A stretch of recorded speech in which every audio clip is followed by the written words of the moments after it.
Hi. So this is some advice about how to select a dog trainer. I get a lot of emails from people. Sometimes they'll call if they're a little brave to initiate communication with me regarding some questions. They usually have some specific questions about their dog. And after I listen to them and establish cordial, dialogue, the first thing that I want to figure out for my own understanding is how much exercise does the dog get? This is a factor with all dog breeds, whether you have a really active breed like a German Shepherd or Siberian Husky or any of the really active breeds, or you have a small little Yorkie or something like a Chihuahua. Um, Obviously, they're going to need different levels of exercise.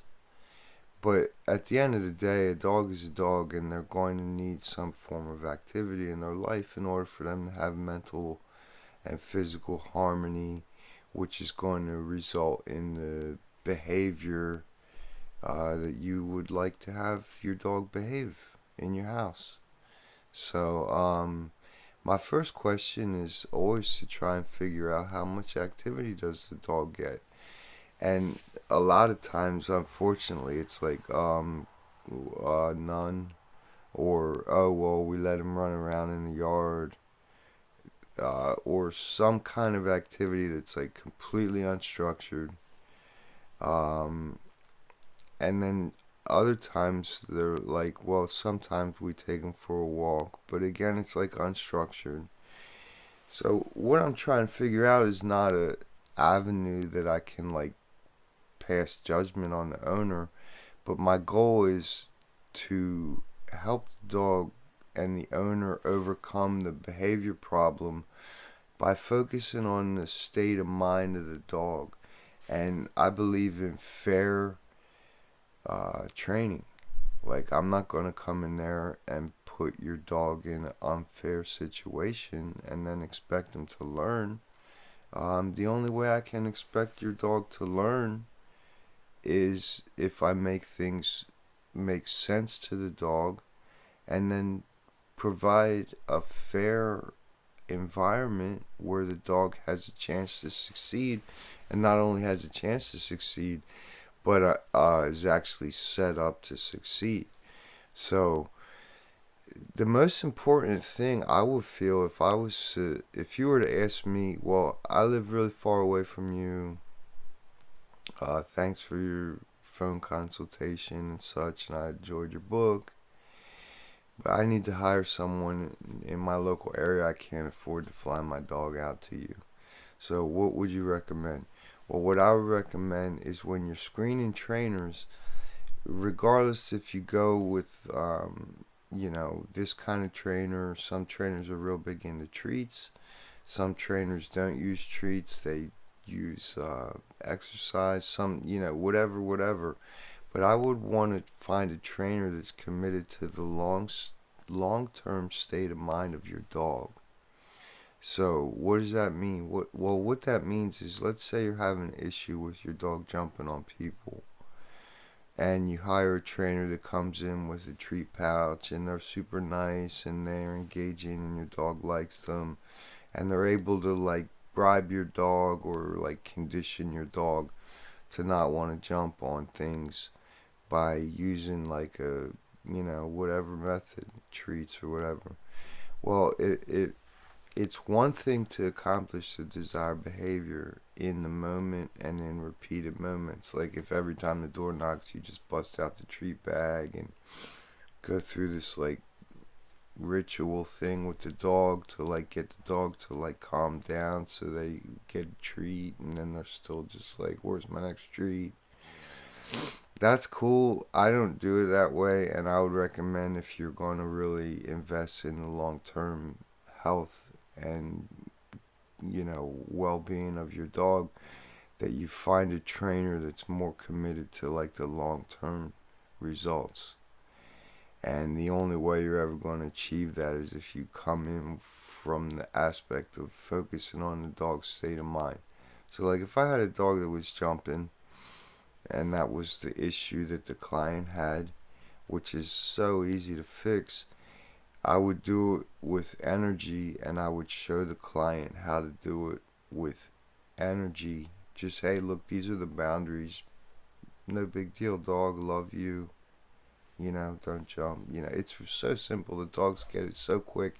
You don't have to resort to all these rituals. You don't have to be trapped in this, like, oh, every time the door beeps, I have to do this, like, make sure we have the treats, and they don't, you get this one, and the dog is, like, never really a changed being, you know? They've just been, like, reconditioned so they can channel their, like, same state of mind into a way that's less inconvenient. So what you really want to do is focus on just like communicating with the dog. Hey dog, I love you so much. I'm so grateful for you. These are the boundaries, and that's just how it is, dog. Love you, and here we go.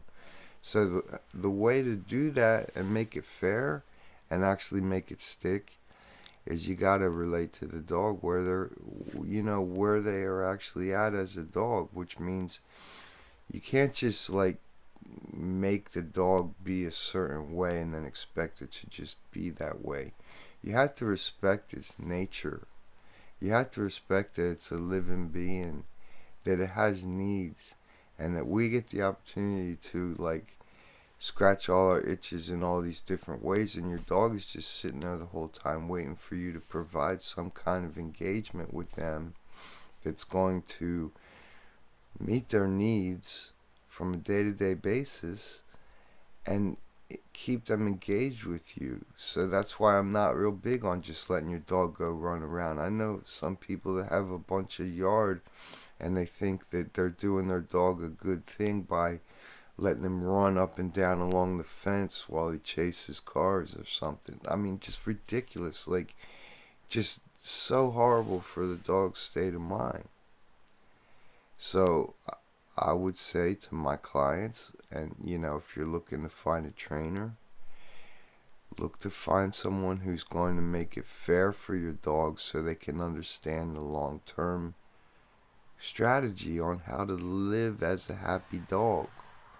Not just wait around for the human to like stop it from feeling nervous by giving the treats.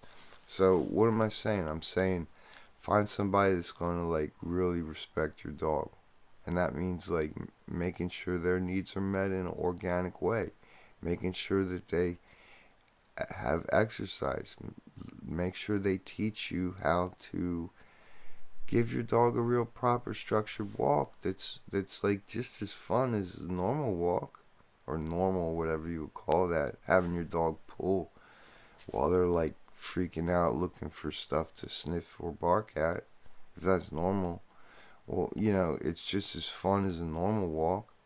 And then for activity, even if you're like not physically fit, you can still do all kinds. You can sit in a chair and still engaging your dog with like really high level activity.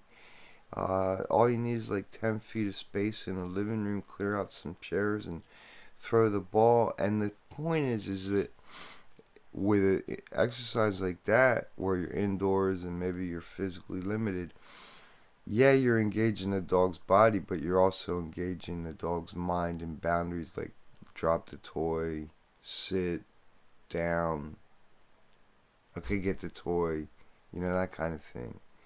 I have videos about this, how to play with your dog and teach your dog while having fun or something like that. Just look at my channel.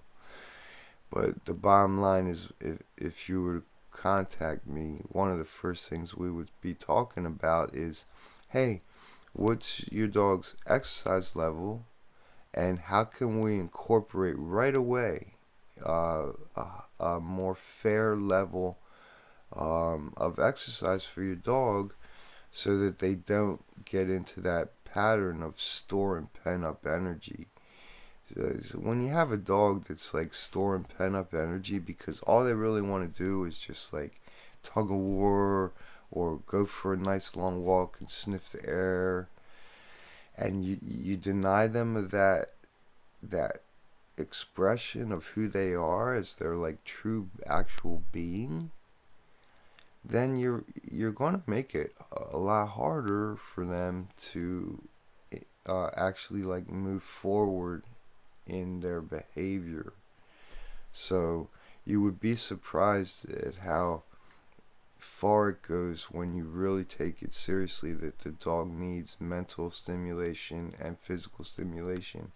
So that's how I set my things up. That's how I make sure that every dog I work with is set up to succeed, because I make it fair for them, and that way the communication resonates with the dog, because they're like, this makes sense, and then we get the long-term results and no problem. So if you're unable to work with me directly, I hope that my content is helpful to you, and I would encourage you, when you're trying to find a trainer in your local area, that you make sure that the trainer is actually focused on what the dog really needs, not just how to manage the behavior that you're dealing with. Make sure that they understand that they're dealing with like a living dog who is going to need to be able to remain balanced long after the trainer leaves. So that would be my recommendation. It'll save you some money, because a lot of these trainers, um, they're running a business, and they're not necessarily invested in like the long-term results. They're running a business. So they'll come out and they'll perform their service, and that's it. So if the service, and then they'll take pictures of the dog doing the desired behavior, and it'll look like a win, like yay, we fixed the dog. But in reality, all they did was like put this shackle on you and says, okay, if your dog does this, you have to, stand on one foot and scratch your head and make sure you have the right treats. And to me, it's ludicrous. The dog is so simple, it's just waiting to be connected with in a way that makes sense to it. And when you do so, not only do you fix the behavior that you're dealing with, but you open all these doors and pave the way for an actual relationship with your dog, where you're not just putting out fires or playing catch up all the time, where you're actually connected with the dog. And the dog is like in a balanced state of mind where they're just not going to do stupid things. And this is where a lot of the personal growth comes in. Because in order to manifest that reality with your dog and actually create that vibe for real, you're going to have to check yourself, man. And like recognize like, oh, okay, I just can't be this way to my dog because it's making my dog excited and confused. I have to like be the adult and like learn how to like vibe with my dog. And when you play, do it in a real good way. Watch some of my videos, get as much free education from me as you can. And if you're interested in talking with me or working with me personally, please reach out. I'd be happy to hear from you. And I'm very generous with my energy and my time. I try and do what I can. And if we have the opportunity to work in person, you'll be surprised at how it actually works out. So thank you for watching. Thank you for your time. And I hope you have a good day. Get out there and walk your dog.